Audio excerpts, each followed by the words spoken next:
Talks in Tripoli could break the deadlock surrounding the Lockerbie air crash.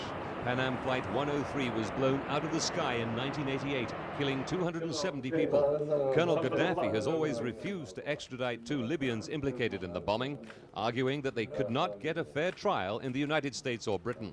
The Saudi and South African envoys are trying to hammer out a deal which would hear the case on neutral territory.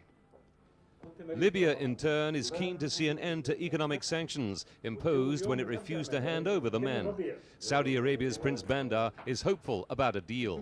We're close to a solution that should lift the total embargo from our Libyan brothers. Prince Bandar's optimism was shared by the South African envoy, Jakes Hervel. We have a feeling that we're pretty close to a resolution. A major sticking point is the question of where the suspects would serve their time if convicted.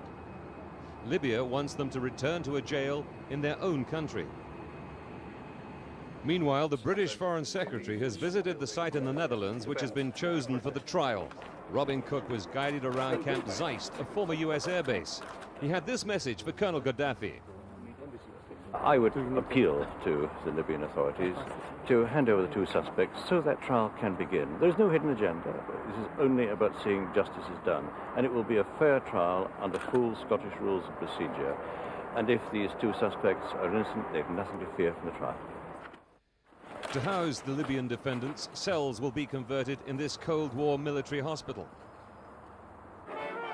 The court itself would be in a room currently used by the Royal Dutch Air Force Band.